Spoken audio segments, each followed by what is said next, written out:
Hey, how's it going, everybody? If you're new here, welcome in, and if you've been here before, welcome back. I'm Rollshambo, the connoisseur and collector of all things sharp and shiny. By the way, have you ever been fidgeting with your knife in public and then realized you were freaking out people around you? If that's you, make sure you tap the like button because you, my friend, are in good company. Today, we talk about the Arcane design company Plexus, a knife designed in part by Isham Bladeworks and Arcane Design Company. Two designers. They're not afraid to push the bounds of what's acceptable in the knife community. You see, we've got knives on knives on knives that are the same old boring drop point style, nothing new, because it's safe and they know people will buy it. Because that's the classic knife. That's not what this is. This is something new. It's something crazy. Let's dive in and take a first look at the Arcane Plexus. So in front of me I have what is quite possibly the coolest looking knife case ever. Arcane Designs has some incredibly good taste and aesthetic. And if you haven't seen this case before, I'm telling you, the case is money. Now, you know I'm not one for traditional unboxings, and based on the comment section, neither are you. So I went ahead and took it out of the package for you. I have a feeling you wouldn't mind. When you open up this plush case, you're greeted by the certificate of authenticity, which tells you a few things. It says the Plexus 6AL4V titanium M390 steel, and then of course the finish. This one is 174 out of 550. And guys, a lot of people have been asking if they're going to do another run of these. I don't know, and I honestly don't think so. With the passing of Elijah Isham, this could be all there is. So with that being said, I had to pick one up. And so the time to get an Isham design is now. It's right now. So I made the leap, got the knife. Let's check it out. As cool as this case is, we're going to get it out of the way. Wow. So right away, you see Elijah Isham's influence all over this knife. And if you're not familiar with Isham Bladeworks, Elijah did some designs like the We Knives Arrakis, or a knife that really got him on the map was the We Eschaton. Just crazy design language. For most people, it was actually too crazy for something like the Eschaton because it had all these nutso design lines that made people think, this isn't a knife, this is a piece of art, but it's not a knife, you know, where's the cutting geometry? And to which he said, screw that, it's got an edge, it's a knife. What I love most about his designs are that they push the limits of what we find acceptable in knife design. A knife can be so much more than a handle and a blade. It could be art. It could be feeling. It could be raw. It can be refined. And that's something that really shines through on this. You see, this was a secret project between Elijah and Israel Bacchus of Arcane. And I remember before Isham passed away, seeing these cryptic Instagram posts about this knife. This knife was supposed to be one of his crowning achievements as far as production work was concerned. And if you've seen Arcane Designs, you know what I'm talking about, because you're used to seeing these black handle scales that are smooth and finished, and then a crazy blade. And with Isham, it's all about the angles. It's all about the extra grind lines, the feeling like you're holding something more than a knife. And that's special. I'll give you some specs in case you haven't seen one of the dozens of other videos out there. This knife has a 3.5 inch blade, or just over. It's got an overall length of just over 8 inches, about 8.3. 160 thousandths behind the edge, so it's a thick boy, and it weighs about 4.8 ounces. So it's on the heavier side. I personally don't care about weight. Weight doesn't bother me. I don't necessarily feel it in my pocket all that bad. It's not a big deal. It's M390 steel, and according to Arcane, It's been hardened somewhere in the realm of 60 to 61, which for M390 is definitely acceptable. I would prefer to see somewhere in the realm of, 62 to 64, but we'll probably never see that with M390. So it's a compound grind, and it's a Japanese Tanto style. So we've got a nice, beautiful hollow grind there, and then the tip is finished with a flat grind. Something that I noticed right away is all the different finishes on this blade. You see, the swedge here at the top seems to have a different finish than every other part, including the flat grind for the tip. And the camera doesn't really pick it up very well, but if you reflect the light off the top of this swedge, it almost gives you a rainbow hue, which I'm a huge fan of. This is the satin finish, and they do come in other finishes as well. They come with a PVD black coated blade with black handles, a stonewashed black blade with stonewashed handles, and then a stonewashed blade with stonewashed handles. They all have these blue, light blue inlays. If you took part of the pre-order, you did have the opportunity to get some other inlays. You could have gotten the Timascus. I believe it's Timascus. It could have been zirconium. I'm not sure. The crazy rainbow inlays. You know what I mean. As it stands, when it dropped, you could have also ordered it with gray or blacked out inlays. Now, personally, I wasn't a huge fan of those. It didn't really pop, and it didn't really do anything to the knife design for me. I like the light blue. And in some of the teaser photos, this blue looked way more blue. It looked less of a light blue and more of a darker, deeper blue. And that's pretty much what I would have loved to have seen. I think there's a lot of opportunity with this knife to have these inlays custom anodized. And that might be something, if you were someone that ended up with one of these, that might be something to look into, because I think that could be insanely cool and custom. And it's a way that you can really take this knife to the next level, is to get some custom anodization.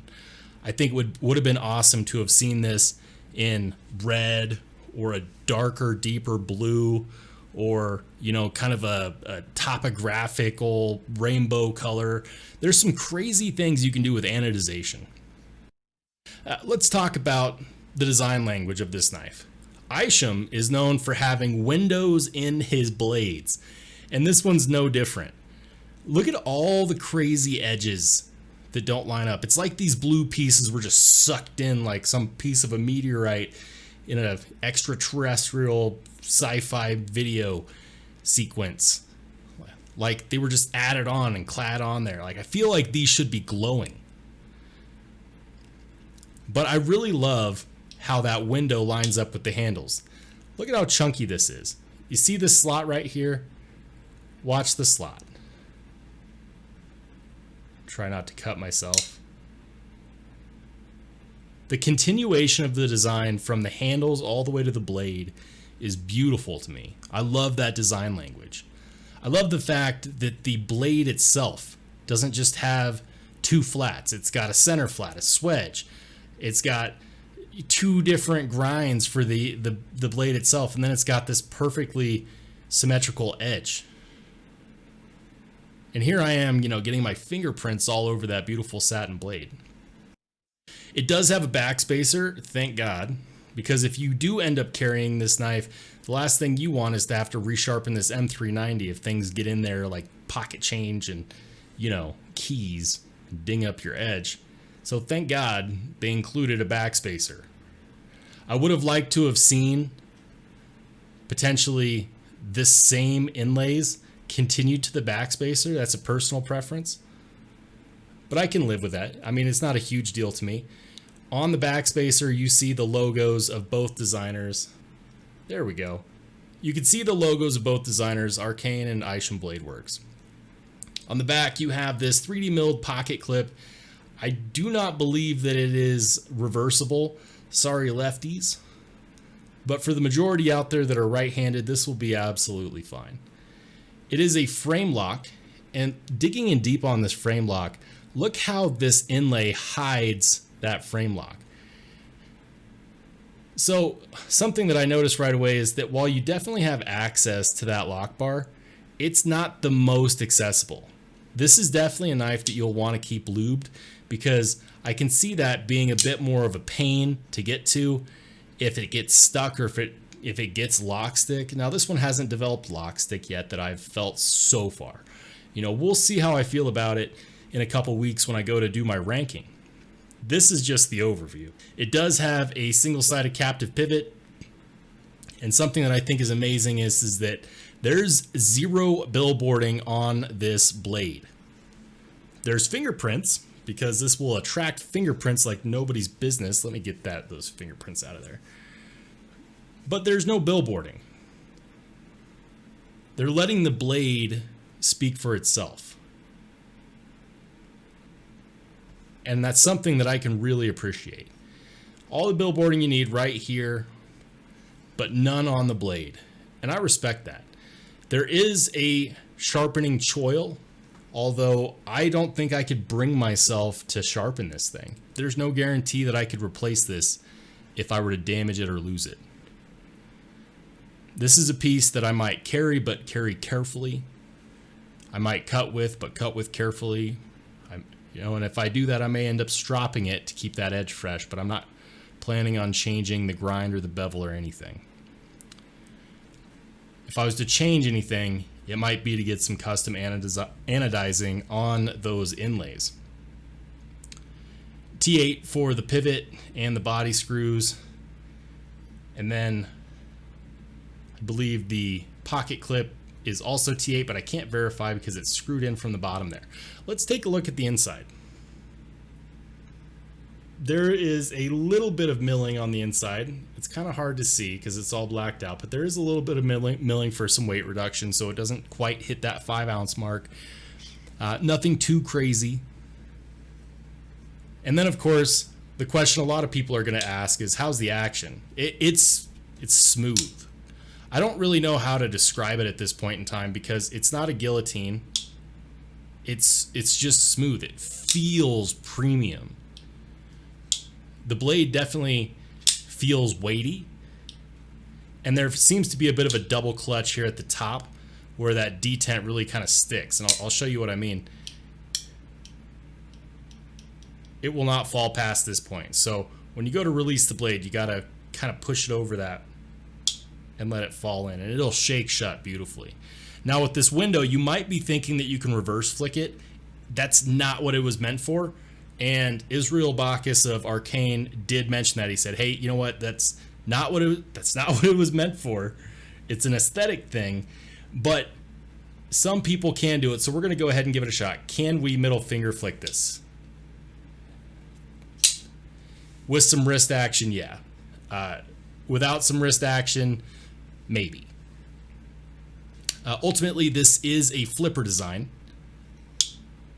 And there is a decent amount of jimping right there on the flipper. You know, nothing too crazy, but just enough to get behind there. And the action feels great.